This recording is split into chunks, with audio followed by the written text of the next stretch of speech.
கொண்டிருங்கள். திருப்பி ஆண்டவர் சொல்றாரு, உங்களுக்குள்ளதை நான் வருமளவும் பற்றி கொண்டிருங்கள். அது எதை சொல்றாரு? உங்களுக்குள்ளதை பற்றி கொண்டிருங்கள். அது இந்த இடத்துல வசனம் தெளிவா சொல்லுது, உனக்குள்ள கிரீடத்தை என்ன செய்ய பற்றி கொண்டிரு. இதோ நான் சீக்கிரமாய் வருகிறேன், ஒருவனும் உன் கிரீடத்தை எடுத்துக்கொள்ளாதபடி உனக்குள்ளதை பற்றி கொண்டிரு. அப்ப கர்த்தர் வரும்போது என்ன செய்யறாராம், நமக்கு கொடுத்த ஒரு கிரீடத்தை பத்திரமாய் அது இருக்கணும், வரும்போது பற்றி கொண்டிரு அப்படின்னு ஆண்டவர் சொல்றாரு. அப்ப அந்த கிரீடம் என்றால் என்ன? வாசிங்கள். நான் கொஞ்சம் அடுத்தடுத்த வசனத்தில் சொல்லிட்டே போறேன். நீங்கள் விசுவாசியா இருக்கிறதுனால நான் உங்களுக்கு ரொம்ப எக்ஸ்பிளைன் பண்ண வேண்டிய அவசியம் இருக்காது. லேவியராகமத்தின் புஸ்தகம் 21ஆம் அதிகாரம் 12வது வசனம் வாசிங்க. லேவியராகமம் 21:12 வாசிங்க.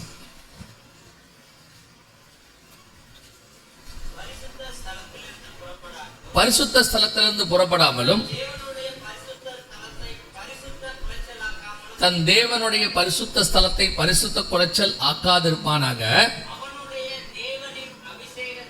அவனுடைய தேவனின் அபிஷேக தைலம் எனும் கிரீடம் அவன் மேல் இருக்கிறது.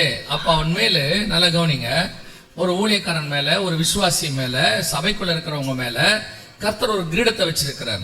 அந்த கிரீடத்துக்கு பேரு அபிஷேக தைலம் என்ற கிரீடம். அல்லேலூயா. உங்களுக்கு எனக்கு ஆண்டவர் என்ன வச்சிருக்கிறாரு? ஒரு கிரீடம், அபிஷேக தைலம் என்னும் கிரீடத்தை கர்த்தர் வைத்திருக்கிறார். இதைத்தான் கர்த்தர் சொல்றார் சபைக்கு சொல்லும் பொழுது, உனக்குள்ள கிரீடத்தை பற்றி கொண்டிரு. இதோ நான் சீக்கிரமா வரப்போறேன். அதனோட அர்த்தம் என்ன? அது சொல்லணும்னா எப்படி சொல்லணும்? 3:11 இதோ சீக்கிரமாய் வருகிறேன், ஒருவனும் உன் அபிஷேக தைலத்தை எடுத்துக்கொள்ளாதபடி உனக்குள்ளதை பற்றி கொண்டிரு. கிரீடம்னா என்ன அர்த்தம்? அபிஷேக தைலம்.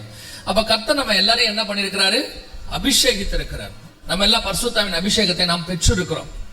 இந்த பரிசுத்தாவின் அபிஷேகத்தை பெற்ற நம்மளை பார்த்து ஆண்டவர் சொல்றாரு, நான் உனக்கு ஒரு அபிஷேகத்தை கொடுத்திருக்கிறேன், இந்த அபிஷேகத்தை நான் வர வரைக்கும் பத்திரமா வச்சுக்கோ, ஒருவனும் எடுத்துக்கொள்ளாதபடிக்கு. அதை என்ன செஞ்சிடாத, யாரும் உன்னை விட்டு எடுத்துறாதபடி பத்திரமா பார்த்துக்கோ அப்படின்னு சொல்றாரு. அப்படின்னா இந்த அபிஷேகத்தை எடுத்துக்கொள்ள முடியும். உங்ககிட்ட இருந்து என்ன செய்ய முடியும்? எடுக்க முடியும். எடுக்க முடியாத அபிஷேகம் அல்ல, கர்த்தர் தான் அபிஷேகித்திருக்கிறார். ஆனால் இந்த அபிஷேகத்தை திருப்பி நான் சொல்லுவேன், இந்த அபிஷேகத்தை உங்களை விட்டு எடுக்க முடியும். இப்போ ஒரு வசனம் வாசுங்க, அதுக்கப்புறம் நான் அந்த அபிஷேகத்தை எப்படி எடுக்கிறதுன்னு உங்களுக்கு சொல்றேன். வெளிப்படுத்தின விசேஷம் 1ஆம் அதிகாரம் 6வது வசனம் வாசிங்க பார்ப்போம். வெளிப்படுத்தின விசேஷம் 1. நம்மிடத்தில் அன்பு கூர்ந்து நம்முடைய ரத்தத்தினாலே நம்முடைய பாவங்களார நம்மை கழுவி நம்முடைய பிதாவாகிய தேவனுக்கு முன்பாக நம்மளை ராஜாக்களும் ஆசாரியரும் ஆக்கின அவருக்கு மகிமையும் வல்லமையும் என்றென்றைக்கும் உண்டாயிருப்பதாக. அப்ப உங்க மேல இருக்கிற அபிஷேக தைலம் வந்து ராஜாக்களும் ஆசாரியருக்குமான அபிஷேகம். இந்த அபிஷேக தைலம் எப்படிப்பட்டது? ராஜாக்களும் ஆசாரியருமான அபிஷேக தைலம். அப்ப அந்த ராஜாக்களும் ஆசாரியருமான அபிஷேக தைலத்தை ஒருவனும் எடுத்துக்கொள்ளாதபடிக்கு என்ன செய்ய? பற்றி கொண்டிருக்கு. ரொம்ப கேர்ஃபுல்லா பாத்துக்கோ அப்படின்னு ஆண்டவர் சொல்றார். புதிய ஏற்பாட்டுல இதுக்கு ஒரு பேர் உண்டு, மெல்கிசேதேக்கின் முறைமை அப்படின்பாங்க. ராஜாவும் ஆசாரியரும் அது ஒரே வார்த்தையில சொல்லுவாங்க. ஆனால் நம்ம மேல இருக்கிற அபிஷேகம் 2 பகுதியாக இருக்கிறது. ஒன்று ராஜாக்களும், இன்னொன்று ஆசாரியருமாய் இருக்கிறது. இதை 2ஐயும் பத்திரமாக பாதுகாத்துக் கொள்ளும்படி ஆண்டவர் சொல்றார். ஆனால் இதை எடுத்துக்கொள்வதற்கு வாய்ப்பு இருக்கிறது. கர்த்தர் அபிஷேகித்தார், உணர்த்துவார், ரொம்ப கர்த்தர் பேசுவார், அதை பத்திரமா வச்சுக்கிறதுக்கு எல்லாம் சொல்வார். ஆனால் அதை அசட்டை பண்ணி விடும் பொழுது அதை கர்த்தர் என்ன செய்யறாரு? வேற வழி இல்லை, அதை எடுத்து விடுகிறார். வாசிங்க 1 சாமுவேலின் புஸ்தகம் 2ஆம் அதிகாரம் 35வது வசனம் வாசிங்க. நான் என் உள்ளத்துக்கும் என் சித்தத்துக்கும் ஏற்றபடி செய்யத்தக்க உண்மையான ஒரு ஆசாரியனை எழும்ப பண்ணி அவனுக்கு நிலையான வீட்டை கட்டுவேன். அவன் என்னால் அபிஷேகம் பண்ணப்பட்டவனுக்கு முன்பாக சகல நாளும் நடந்து கொள்வார். இது யாரை பத்தி இருக்கு? இருக்குது? அந்த இடத்துல சாமுவேலை பத்தி சொல்லப்படுவதாக பார்க்கிறோம்.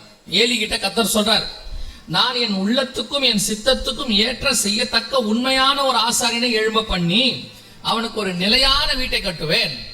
அப்ப இந்த இடத்துல யாரை பத்தி கர்த்தர் பேசுறாரு? வசனம் சொல்லும் பொழுது இந்த லேவி கிட்ட ஏலி கிட்ட சொல்லும் பொழுது கர்த்தர் இந்த வார்த்தையை சொல்றார். ஏலிக்கு கர்த்தர் ஒரு அபிஷேகத்தை கொடுத்திருந்தார். அதான் ரொம்ப ஆச்சரியம். அந்த அபிஷேகத்தை பத்தி கர்த்தர் சொல்லும் போது சொல்றாரு, அது நித்திய அபிஷேகம்ங்கிறார். வாசிங்க யாத்ராகமத்தின் புஸ்தகம் 40ஆம் அதிகாரம் 15வது வசனம் வாசிங்க.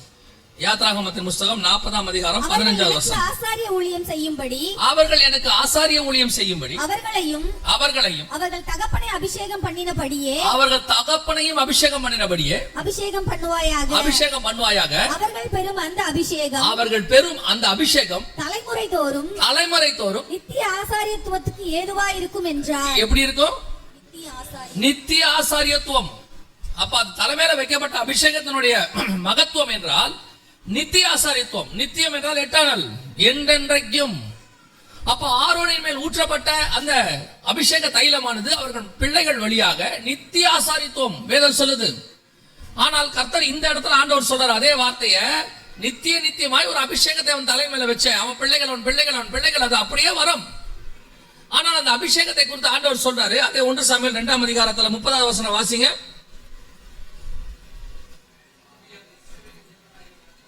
ஆகையால் இஸ்ரவேலின் தேவனாகி கர்த்தர் சொல்லுகிறதாவது,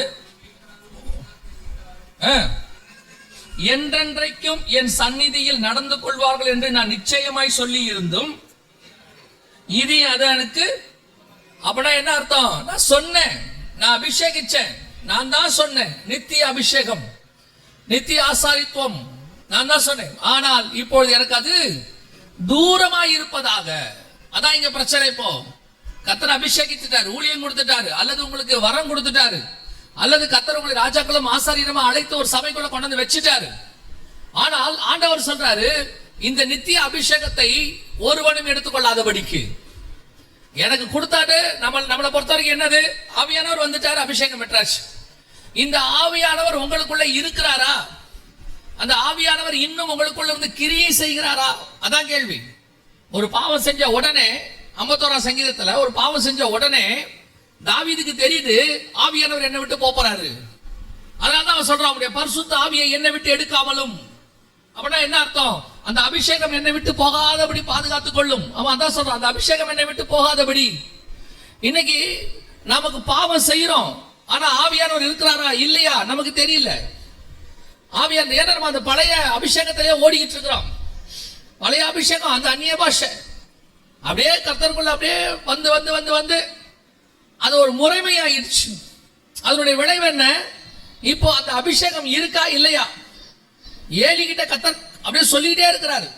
ஆனால் அந்த கடிந்து கொள்ளுதல், அவர் சொல்லக்கூடியதான காரியங்களுக்கு அவன் செவி சாய்க்கவில்லை. ஆண்டவர் சொல்றாரு, நான் சொன்னேன் அவன்கிட்ட, அவன் கேட்கல, அவனை தள்ளிடுன்ட்டார். இதுதான் ரொம்ப டேஞ்சர். நிறைய பேர் என்ன நினைச்சுக்கிறோம்? கர்த்தர் கிருபை, கர்த்தருடைய கிருபை, அதனால அந்த ஆண்டவர் நம்மளை விட்டு எடுக்கவே மாட்டாரு அப்படிலாம் நம்ம நினைச்சிட்டு இருக்கிறோம். வசனம் சொல்லுது, நான் சொல்லி இருந்தும் இப்பொழுது எனக்கு அது தூரமாய் இருப்பதாக. அப்ப இந்த ஏலியோடைய அபிஷேகம் ஏன் போச்சு? ஏலியோடைய அபிஷேகம் போனதுக்கு என்ன காரணம்? தொடர்ந்து அந்த வசனத்தை வாசிங்க. அப்படியே என்னை கனம் பண்ணுகிறவர்களை நான் கனம் பண்ணுவேன், என்னை அசட்டை பண்ணுகிறவர்களை கனவீனப்படுவார்கள் என்று கர்த்தர் சொல்லுகிறார். அப்பனா என்ன அர்த்தம்? கர்த்தர் எதிர்பார்க்கிறாரு, நான் பிதாவானால் என் கனம் எங்கே? மல்கியா புஸ்தகத்தில் ஆண்டவர் கேட்பாரு, நான் பிதாவானால் என் கனம் எங்கே? எனக்கு கொடுக்க வேண்டிய கனம், கர்த்தருக்கு கொடுக்க வேண்டிய கனம் ஒன்று இருக்கிறது. அப்ப கர்த்தருக்கு கொடுக்க வேண்டிய கனத்தை நீங்க எப்படி கொடுப்பீங்க? கர்த்தருக்கு நேரடியா கனம் கொடுக்கிறது ஒண்ணு இருக்குது, அது கொடுக்கணும். கர்த்தர் உன்னை பார்த்து ஒரு காரியம் சொல்லி இருக்கிறாரா, ஒரு விஷயத்தை உங்ககிட்ட சொல்லி உன்னை கொண்டு செய்யறேன்னு சொல்லி இருக்கிறாரா, அந்த காரியத்திற்கு நீங்கள் கனம் கொடுக்கணும். நீங்கள் ஒரு விஷயம் இருக்கு, ஒருத்தர் வந்து உங்ககிட்ட ஒரு பொருள் கொடுத்துட்டாரு, அந்த பொருளை கொடுத்துட்டு இத பத்திரமா வச்சுக்கோன்னு சொல்றது, அந்த பொருளை பத்திரமா வச்சுக்கிற அடையாளம் என்னன்னா, அவர் சொன்ன வார்த்தையை நீங்க கனப்படுத்துறீங்கன்னு அர்த்தம். புரியுதா? அவர் சொன்ன வார்த்தையை கனப்படுத்துறீங்கன்னு அர்த்தம். அப்படின்னா இந்த பொருளை நான் பார்த்துக்கிறதும் அவர் வார்த்தையை எனக்கு கனப்படுத்துறதும் ஒண்ணு. இப்ப நான் சொல்றாங்க, நீங்க அசட்டை பண்ணிட்டீங்க அல்லது கீழே போட்டீங்க. இப்ப அவர் சொல்றாரு, நான் எத்தனை தடவை சொன்னேன் உங்ககிட்ட, அப்ப என் வார்த்தைக்கு என்ன மரியாதை அப்படின்னு கேட்பாரா இல்லையா? அப்ப இதை கீழே போடுறதும் அவர் வார்த்தைக்கு மரியாதை கொடுக்காததும் ஒண்ணு. அப்ப என் கையில கொடுத்திருக்கிற அபிஷேகத்தை நான் பாதுகாத்துக் கொள்றதும் அவரை கனப்படுத்துறதும் ஒண்ணு. அப்ப கர்த்தர் எனக்கு கொடுத்த வேலையை ஒழுங்கா செய்யறதும் கர்த்தரை கனப்படுத்துறா என்ன? நம்மளை பொறுத்த வரைக்கும் கனப்படுத்துறா என்ன? சோதரம் சோதரம் சோதரம் சோதரம், டெய்லி 1/2 மணி நேரம் ஜெபம் பண்றது, 1 மணி நேரம் ஜெபம் பண்றது, உயர்த்துறது, பாட்டு பாடுறது, இதெல்லாம் நம்ம நினைச்சிட்டு இருக்கிறோம் கர்த்தரை கனப்படுத்துறோம். இது உயர்த்துதல், துதி, ஸ்தோத்திரம். கர்த்தர் செய்த நன்மைகளுக்கு நான் திருப்பி செலுத்துறேன். ஆனா கனப்படுத்துறதுனா என்ன? இப்போ முதலமைச்சரோ பிரதமரோ இருக்காங்க, அந்த போஸ்டிங்ல வந்து உட்கார்ந்துட்டாங்க. அந்த பதவியை அவங்க கனப்படுத்தணும். அப்படி என்ன செய்யணும்? அவங்க பேசுறதுல இருந்து, அவங்க நடைமுறையில இருந்து எல்லாத்துலயும் என்ன இருக்கு? ஒரு புரோட்டோகால் இருக்கு. அத அவங்க சொல்லுவாங்க, ஒரு சிஎம் இருந்துகிட்டு, ஒரு பிஎம் இருந்துகிட்டு, ஒரு ஜனாதிபதியா இருந்துகிட்டு, ஒரு அமெரிக்க ஜனாதிபதியா இருந்துகிட்டு இப்படி பேசலாமா? அவங்க பேசுறது, அவங்க கேட்கறது இருக்கு. எதை வச்சு கேக்குறாங்க? உன் போஸ்டிங்க்கு இது தகுதியா? நீ செய்யற வேலைக்கு இது தகுதியா? அதே கேள்வி ஆண்டவர் கேட்கிறாரு, உன் மேல் உள்ள அபிஷேகத்துக்கு கனம் எங்க? நான் கொடுத்த ஆசாரியத்துவம், நான் உனக்கு ஒன்று கொடுத்திருக்கிறேன், ஒரு தரிசனம் கொடுத்திருக்கிறேன். அதை நீ பற்றி கொண்டு ஓட வேண்டியது அல்லவா உன்னுடைய வேலை? நீ எதை செஞ்சிட்ட? ஆண்டவர் ஒரு இடத்துல பைபிள் முழுக்க வாசிச்சதுல ஒரு காரியத்தை கர்த்தர் கண்டிப்பாய் பிரதானமாக நினைக்கிறார். ஒரு காரியத்தை கர்த்தர் கண்டிப்பா பிரதானமா நினைக்கிறாரு. எல்லா இடத்துலயும் அதை பார்க்கிறோம். இந்த இடத்துலயும் அதை பார்க்கிறோம். வாசிங்க, முந்தின வசனம் வாசிங்க. 1 சாமுவேல் 2:29 வாசிங்க. என் வாசஸ்தலத்திலே செலுத்தும்படி நான் கட்டளையிட்ட என் பலியையும் என் காணிக்கையையும் நீங்கள் உதைப்பானேன். என் ஜனமாகிய இஸ்ரவேலின் காணிக்கைகள் எல்லாம் பிரதானமானவர்களை கொண்டு உங்களை கொழுக்க பண்ணும்படிக்கு நீ என்னை பார்க்கிலும் உன் குமாரரை மதிப்பானேன் என்கிறார். உன் குமாரரை மதிப்பானேன். கர்த்தருக்கு பிடிக்காத ஒரு விஷயம், அவரை தவிர உலகத்தில் நீங்கள் யாரை அதிகமாக நேசித்தாலும் அவருக்கு பிடிக்காது. என்னங்க கொஞ்சம் பொசசிவா இருக்கிற? பொசசிவ்லாம் இல்ல, அதையும் தாண்டி ஒரு பொசசிவ்லாம் கிடையாது. பொசசிவ்ன்ற வேர்டு கூட பரவாயில்ல. அவர் அதையும் தாண்டி, நான் தான் உனக்கு ஃபர்ஸ்ட், என்னை தவிர வேற யாரும் உனக்கு ஃபர்ஸ்ட் கிடையாது. மிச்சம் எல்லாம் நான் கொடுத்தது தான், மிச்சம் எல்லாமே நான் கொடுத்தது தான். ஆனா அது எல்லாமே எனக்கு அப்புறம் தான் இருக்கணும். என்னோட இடத்துக்கு எதுவுமே வரக்கூடாது. அதுதான் கர்த்தருடையதான ஒரே ஆசை. நீங்க எங்க வேணாலும் எடுத்துக்கோங்க, ஆபிரகாம்ல இருந்து எடுத்துக்கோங்க.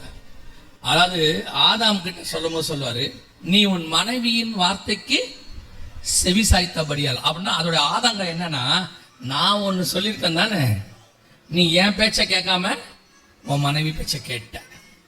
அடுத்து ஆபிரகாம்கிட்ட வருவாரு, அந்த அம்மா ஆகார்ட்ட போக சொல்லிடுவாங்க.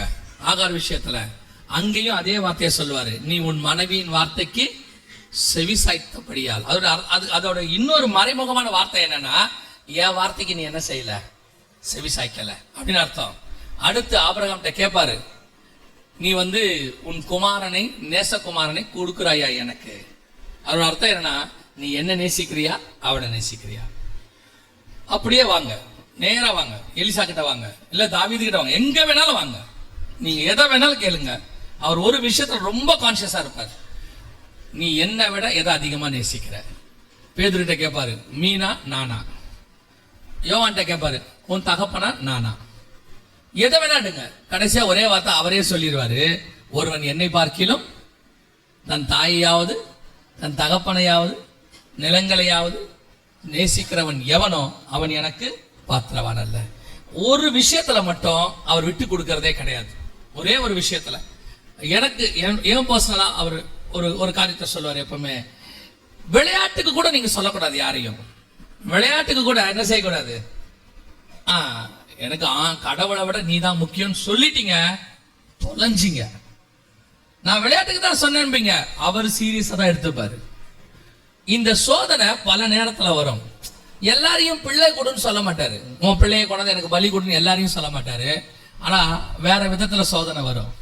ஆராதனைக்கு போற நேரத்துல போன் வரும், இப்ப போட்டு ஒரு இடத்துக்கு வாங்க அப்படின்னு, வர முடியாதுன்னு சொல்லணும். அது கர்த்தரே அனுமதிக்கிற போன் கால்.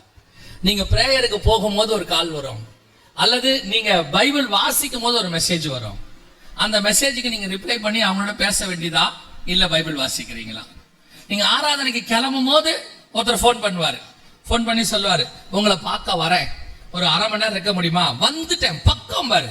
தைரியமா சொல்லணும், ஆராதனைக்கு கிளம்பிட்டேன், நான் போயிட்டே இருக்கேன். இல்ல ஒரு half an hour வந்துடுறேன், நான் போயிட்டு வந்துடுறேன், நீங்க இருங்க அப்படின்னு சொல்லிடணும். சில நேரத்துல பிசாசு சோதனைக்கு என்ன பண்ணுவான் தெரியுமா? நீங்க ஆராதனைக்கு கிளம்புற நேரத்துல ஒரு ஆள் அனுப்புவான். கர்த்தரும் அதை அனுமதி கொடுப்பாரு. ஏன் தெரியுமா? கர்த்தர் சோதிச்சு பார்ப்பாரு, நீ எதுக்கு இம்பார்ட்டன்ஸ் கொடுக்குறேன்னு. வருவார், வந்த உடனே சொல்வாரு, இந்த வழியா வந்தேன், உங்க பார்க்கலான்னு வந்தேன். சொல்லணும், ஆராதனை கிளம்பிட்டேன், வாங்க பேசிக்கிட்டே போவோம் அப்படின்னு. அப்படி நீங்க வந்து ஒரு ரெண்டு காரியம் நடக்கும். ஒண்ணு, அவர் உங்க கூட ஆராதனைக்கு வந்துட்டாருன்னா இங்க ரட்சிக்கப்பட்டுருவாரு. அல்லேலூயா. ரட்சிக்கப்பட்டுருவாரு. இல்லையா அவரு ஒருவேளை இல்லைங்க நான் வேணா போயிட்டு அப்புறம் வரேன் அப்படின்ட்டு போயிட்டாருன்னா அதுக்கப்புறம் எந்த ஆராதனை நேரத்துக்கு அவர் வரமாட்டார் உங்களை பார்க்க. அவருக்கு தெரியும் அந்த ஆளு ஆராதனை நேரத்துக்கு போனா நம்ம கிட்ட பேசக்கூட மாட்டான். இது பார்க்கறதுக்கு அப்படி இருக்கும். ஆனால் பரலோகம் இதை ரொம்ப பெருசா நினைக்கும். பரலோகம் என்ன செய்யும்? ரொம்ப பெருசா நினைக்கும். ஏசாவுக்கு அது ஒரு டம்ளர் கூழ், பரலோகத்தை பொறுத்த வரைக்கும் அது சேஷ்ட புத்திர பாகம். நம்ம பார்வைக்கு அது சாதாரணம், ஒரு சின்ன விஷயம். நாங்க ஆண்டவர்களை வந்த பிறகு எனக்கு ஞாயிற்றுக்கிழமை தான் எனக்கு வேலை ஜாஸ்தி. ஞாயிற்றுக்கிழமை காலை 2 மணிக்கு போகணும். நாங்கள் வேலைக்கு போய் அது முடியறதுக்கு மத்தியானம் 2 மணி ஆயிடும். இதான் எங்களுடைய ஞாயிற்றுக்கிழமை ரொட்டீன். ஆண்டவர் ஏற்றுக்கொண்டோம். ஆராதனை 6 மணிக்கு. அப்புறம் 6 மணிக்கு போகும்போது போக முடியாது ஆராதனைக்கு. சாயங்கால ஆராதனை மட்டும் போவேன். ஆவியானவர் உணர்த்திட்டே இருந்தா நீ தப்பு பண்ற. ஒரு நாள் செய்தியில ரொம்ப நேர ஷார்ப்பா எங்கிட்டே சொன்னார், ஆராதனைக்கு வராம விட்டுட்டு நீ வேலைக்கு போனீங்கன்னா அது உனக்கு ஆசீர்வாதமா இருக்காதுன்னாரு. அது என்னவோ ஸ்ட்ரைட்டா என்கிட்ட சொன்ன மாதிரி இருந்துச்சு. அப்ப நான் வீட்டுல சொன்னேன், இல்ல நான் வந்து ஆராதனைக்கு போக போறேன், இந்த மாதிரி காலையில என்னால வர முடியாது வேலைக்கு அப்படின்னு. உடனே என்ன பார்த்து அவங்க சொன்னாங்க, பைத்தியக்காரத்தனமான வேலை பண்ற, இது தொழில், இது கர்த்தர் கொடுத்தது, இதை நீ ஒழுங்கா பண்ணாவிட்டா நாளைக்கு நஷ்டமாயி நடுத்தரல நிப்ப அப்படின்லாம் சொன்னாங்க. ஆனா ஒண்ணு மட்டும் ஆவியானவர் சொன்னார், நீ போ நான் பாத்துக்கிறேன். ஆராதனைக்கு போயிடுவேன், காலையில கிளம்பி போயிட்டு வந்துட்டு அதுக்கப்புறமா கடை வேலைக்கு வருவேன், வேலை பார்க்கறதுக்கு வருவேன். அப்போ வரும்போதே என்ன திட்டுவாங்க, இவ்வளவு லேட்டா வரியே, இப்போ எவ்வளவு பிசினஸ் போச்சு, சீக்கிரமா ஓடு ஓடு அப்படிம்பாங்க. ஆராதனை போயிட்டு வந்த உடனே அது நடக்கும் எப்ப பார்த்தாலும். ஒரு நாள் ஆண்டவர் சொன்னாரு, சரி 2 ஆராதனையும் அட்டன் பண்ணுனாரு. ஆனது ஆவட்டம் பார்த்துக்கலான்ட்டு 2 ஆராதனைக்கு போயிட்டேன். வீட்டுல சொல்லிட்டானுங்க, அவ்வளவுதான் உன்னை நம்பி எதையும் கொடுக்க முடியாது, நீ அவ்வளவுதான் பிசினஸ் க்ளோஸ் பண்ணிடுவ அப்படி இப்படின்னு சொல்லி திட்ட ஆரம்பிச்சிட்டாங்க. ஒரு நாள் வந்தது அன்னைக்கு, அது என்னை பொறுத்த வரைக்கும் சின்ன விஷயம், 2 ஆராதனை அவ்வளவுதான் எனக்கு. ஆனால் பரலோகம் அதை கனப்படுத்திச்சு. இன்னைக்கு எல்லா ஆராதனைகளும் ஒவ்வொரு வாரமும் நிற்பதற்கு கர்த்தர் கிருபை தந்திருக்கிறார். 52 வாரமும் எங்கேயாவது ஒரு இடத்துல பேச கர்த்தர் கிருபை தந்திருக்கிறார். எதுக்கு உங்களுக்கு சொல்றேன் அப்படின்னா, இந்த அபிஷேகம் கர்த்தர் கனத்தை எதிர்பார்க்கிறார். அந்த ஒரு கணம் நான் தான், எனக்கு தான் ஃபர்ஸ்ட். இந்த குழந்தைங்க அடம் முடிக்கும் பாருங்க வீட்டுல, எதா இருந்தாலும் ஃபர்ஸ்ட் யாருக்கு கொடுக்கணும்? எனக்கு தான் கொடுக்கணும். அவர் அதை விட மோசமா அடம் பிடிப்பாரு. நான் தான் ஃபர்ஸ்ட். அந்த அந்த நீங்க ஃபர்ஸ்ட் கொடுத்து பாருங்க, உங்க வாழ்க்கையில, உங்க ஆவிக்குரிய வாழ்க்கையில, உங்க ஊழியத்துல அதை கர்த்தர் ரொம்ப பெருசா நினைப்பாரு. ஆதியிலே கொண்டிருந்த அன்பைன்றல அது இதெல்லாம் வரும், இதெல்லாம் வரும். அவன் யாருமே இல்லையா, நான் தான் ஃபர்ஸ்ட் தைரியமா சொல்றாரு பிசாசு கிட்ட. பாத்தியா நீ என்ன வேணா பண்ணிப்பாரு, அந்த பையன் எனக்கு தான் இம்பார்ட்டன்ஸ் கொடுமா, வேற யாரும் கொடுக்க மாட்டேன். ஆண்டவரே சும்மா சொல்லாதீங்க, அது பாருங்க அதுக்கு நான் ஒரு ஆள் அனுப்பி விடுறேன், அது வந்துச்சுன்னா அவன் ஆராதனை விட்டுட்டே போவான். அவர் சொல்லுவாரு, அதல்ல அவங்க அம்மா வந்து விட மாட்டான், அவன் எனக்கு தான். அந்த நம்பிக்கை பரலோகம் நம்ம மேல வச்சிருக்குது. அதுதான் கர்த்தர் சொல்றாரு, என் கனம் எங்கே? நீ என்னை கனவீனப்படுத்துற. அபிஷேகத்தை கனவீனப்படுத்துறதுனா என்னன்னா, கர்த்தரை கனப்படுத்துறது. கனவீனப்படுத்துறதுனா என்னன்னா, நம்ம கிட்ட கர்த்தர் கொடுக்கிற பொறுப்புகளை கனவீனப்படுத்துறது. சில நேரங்களில் ஊழியத்தின் பாதையில போயிட்டு இருக்கும் போது சில காரியங்கள் வரும். நான் சொல்ற ஃபேமிலியில வரும். இதுவா அதுவான்னு கேட்பாரு அந்த இடத்துல ஆண்டவர். நிஜமா தான் சொல்றேன், இதுவா அதுவான்னு கேட்பாரு. அந்த இடத்துல நீங்க எடுக்க போற முடிவு ரொம்ப ரொம்ப கடினமா இருக்கும். நான் என் லைஃப்ல நடந்ததை சொல்றேன், அது எனக்கு கர்த்தர் சொல்லி கொடுத்த பாடம், அதனால தைரியமா சொல்லுவேன். ஒரு ஊழியம் எனக்கு வந்திருக்கு, கோயம்புத்தூர்ல கிளம்பணும், சாயங்காலம் 8 மணிக்கு என்னமோ அது போகணும். நான் பஸ்ஸோ ட்ரெயினோ அது ஏறி போகணும். முந்தின நாள் பார்த்தா என் பிள்ளைக்கு வந்து டெங்கு ஃபீவர் வந்துட்டு பிளேட்லெட் எல்லாம் குறைஞ்சிருச்சு. கிட்டத்தட்ட 64,000 அளவுக்கு குறைஞ்சிருச்சு. அது 1.5 லட்சம் இருக்கணும் பிளேட்லெட் பாடியில, 64,000 ஆயிடுச்சு. கொண்டு போயிட்டு ஹாஸ்பிட்டல்ல வச்சுட்டோம். அப்போ பிளேட்லெட் இன்க்ரீஸே ஆகல ஒரு நாள் முழுக்க. 2வது நாள் நான் சாயங்காலம் கிளம்பணும். காலையில 10 மணிக்கு கூப்பிட்டு டாக்டர் சொல்றாரு, பிளேட்லெட் இன்க்ரீஸ் ஆகல, இன்னும் குறையும், குறைஞ்சிச்சுன்னா மூக்குல வாயில காதல ரத்தம் வரும், தின்னாயிடும் பிளட், அதனால ரத்தம் வரும், நீங்க கொஞ்சம் பிளட் எல்லாம் ரெடி பண்ணி வச்சுக்கோங்க ஆட்களை, நம்ம பிளட் ஏத்த வேண்டி இருக்கும் எல்லாம் சொல்றாங்க. எல்லாம் சொல்ல மனசு உடையுது. ஏன்னா பிள்ளை ஹாஸ்பிட்டலுக்குள்ள இருக்கு, இது நடந்த சம்பவம் இருக்கு. மத்தியானம் 3-4 மணி வரைக்கும் டெஸ்ட், 1 ஹவருக்கு ஒன்ஸ் ஒரு டெஸ்ட் எடுப்பாங்க, 3 ஹவருக்கு ஒன்ஸ் 1 ஹவர் ஒன்ஸ் அப்படி எடுப்பாங்க. எடுத்தா ஒரு இன்க்ரீஸும் இல்ல. சாயங்காலம் 6 மணி வரைக்கும் இன்க்ரீஸே ஆகல, ஒண்ணுமே நடக்கல. ஆனா நான் 6 மணிக்கு மேல கிளம்பணும் ஊழியத்துக்கு. அப்போ என்ன பண்ணோம், ஒரு 5 மணிக்கு ஒரு டெஸ்ட் ஒன்று எடுத்தாங்க, ரிசல்ட் வரல. ஆனா 6 மணிக்கு என் ஒய்ஃப்ட சொன்னேன், இந்த மாதிரி ஊழியத்துக்கு போனோம், நான் கிளம்புறேன், நானும் என் ஃப்ரெண்டும் 2 பேரும் கிளம்பணும்னு. அவங்களுக்கு நான் வந்து கொடுமையானவனா காணப்பட்டேன் அன்னைக்கு. அவங்க சொன்னாங்க, என்னங்க உங்க மனசு, பிள்ளை படுத்து கிடக்கு ஊழியத்துக்கு போறேன்னு சொல்றீங்க, உங்களை மாதிரிலாம் ஒரு ஆளை நான் பார்த்ததே கிடையாது, ஈவரக்கமே உனக்கு இல்லை அப்படின்லாம் பேச ஆரம்பிச்சிட்டாங்க. அது ஒரு பக்கம் இருந்துட்டு போட்டோம், ஒன்றும் பிரச்சனை கிடையாது. அவங்க சொன்னாங்க, இந்த நேரத்துல நீங்க இருக்க வேண்டாமா, இங்க தகப்பன்னு கூப்பிட்டு சைன் பண்ண சொன்னா. நான் சொன்னேன், நான் இங்க இருந்தா ஜெபம் பண்ணுவேன், எங்க இருந்தாலும் ஜெபம் பண்ண போறேன். ஆனா நான் இங்க இருந்தா நான் காப்பாற்ற முடியுமா, என்னால முடியாது. ஆனா நான் இல்லைன்னா கர்த்தர் காப்பாத்துவாரு, அதனால நான் போறேன் அப்படின்னு. அன்னைக்கு நான் அவருடைய எல்லாருடைய பார்வைக்கும் நான் ஒரு கொடுமையானவனாக தகப்பனாக காணப்பட்டேன். இருந்துட்டு போட்டோம், ஒன்றும் பிரச்சனை கிடையாது. ஆனால் நடந்தது என்ன, 6 மணிக்கு கிளம்பிட்டேன், பைக் எடுத்துட்டோம், ஸ்டேஷனுக்கு போனோம், பைக் எடுத்துட்டேன். ஏறி உட்காரும் போது என் ஃப்ரெண்டு ஒருத்தர் சொல்லிட்டு, நீ பாத்துக்கோடா அப்படின்னு சொல்லி அவன் ஓடி வந்து சொன்னான், டே ரிசல்ட் வந்துருச்சு, பிளட் ரிசல்ட் அப்படின்னு. என்னன்னு பார்த்தா பிளேட்லெட் இன்க்ரீஸ் ஆக ஆரம்பிச்சிருச்சுன்னு சொன்னாங்க. நான் டாக்டர்கிட்ட போயிட்டு உடனே இறங்கி டாக்டர்கிட்ட ஓடி போய் காட்டினேன், டாக்டர் இந்த மாதிரி பிளேட்லெட்ஸ் இன்க்ரீஸ் ஆயிடுச்சான் அப்படின்னு. உடனே அவர் சொன்னாரு, இன்க்ரீஸ் ஆகுது, பாப்போம், இன்னும் ஒரு நைட்டு வரைக்கும் பார்க்கலான்னாரு. நீ உட்காந்து பாரு, இதுக்கு மேல நான் உட்கார மாட்டேன், எனக்கு கர்த்தர் கன்ஃபர்மேஷன் கொடுத்துட்டாரு நீ போலான்றதுக்கு. நான் சொல்லுவேன், நீங்களும் நானும் எதற்கு ப்ரிஃபரன்ஸ் கொடுக்கிறோம் என்பதை பரலோகம் பார்த்துக்கிட்டே இருக்கு. நான் செஞ்சது சின்ன காரியம், திரும்பியும் சொல்ல, பெரிய காரியம்லாம் கிடையாது. அவன் கொண்டு போய் பிள்ளைய மலைக்கு மேல பலி கொடுத்தான், அதோட பெரிய காரியம்லாம் இது கிடையாது. எத்தனையோ பரிசுத்தவான்கள், நான் கேள்விப்பட்டிருக்கேன், ஒரு ஊழியக்காரரு அவருடைய மகளுக்கு அவ்வளவு காய்ச்சல், ஜுரம், அதுல ஒண்ணுமே செய்ய முடியாது. ஆனா ஊழியத்துக்கு வந்துருச்சு, கிளம்பி போனோம். அவரும் அவர் மனைவி, வேற வழி கிடையாது. பிள்ளைய ஒரு பாயில போட்டு பெட்ஷீட் போட்டு மூடி ஒரு விசுவாசி கூப்பிட்டு பக்கத்துல உட்கார வச்சுட்டு, நீங்க பாத்துக்கோங்க, நான் வர வரைக்கும் கர்த்தர் ஆனா கைவிட மாட்டாரு, நான் ஊழியத்தை முடிச்சுட்டு வந்துட்டு அதுக்கப்புறம் பாக்குறேன்னு சொல்லி வந்து இன்னைக்கு அந்த பிள்ளை ஊழியத்துக்கு ஒப்பு கொடுத்து நல்ல பிள்ளையா இருக்குது. எதுக்கு சொல்றேன், நாம் சில நேரங்களில பரலோகம் அந்த அனுமதி கொடுக்குது, ப்ரிஃபரன்ஸ். இன்னைக்கு ஞாயிற்றுக்கிழமை சபைக்கு வர்றதுக்கு வேலையை விட்டு வரமாட்டோம், ஆண்டவருக்காக வரமாட்டோம், ஏதாவது ஒரு சொந்தக்காரங்க வந்துட்டாங்கன்னா வரமாட்டோம், கல்யாணம் வந்துருச்சா கல்யாணத்துக்கு போயிடுறது. கேட்டா சொல்றது எல்லா வாரம் தானே போறோம், ஒரு வாரம் சும்மா போறதுல என்ன கர்த்தர் கோச்சிக்க மாட்டார், கிருபை உள்ளவர் இல்லை. கர்த்தர் கேட்கிறார், என் கனம் எங்கே, நீ என்னை கனவீனப்படுத்துகிறாய். நான் சொல்லுவேன், உடம்பு முடியலையா பரவாயில்லையே, முந்தியெல்லாம் எங்க பரிசுத்தவனால தான் சொல்லி கொடுத்தாங்க, உடம்பு முடியலையா சர்ச்சுக்கு வந்து உட்காரு, இங்கே கர்த்தர் சுகமாக்க வல்லமை உள்ளவர். நீ உடம்பு முடியலன்னு வீட்டுல உட்காந்தீங்கன்னா யார் சுகமாக்குவா? உனக்கு எக்ஸ்கியூஸ் இருக்கு, யாரும் ஒண்ணு சொல்ல முடியாது. ஆனா பரலோகம் எப்படி பார்க்க தெரியுமா, அதற்கு நடுவுல வந்து உட்கார்ந்தான், அதுக்கு நடுவுல என்ன நம்பி வந்து உட்கார்ந்தான், எப்படி நான் அவனை கைவிடுவேன்? இதுதான் கர்த்தர் எதிர்பார்க்கிற கணம்.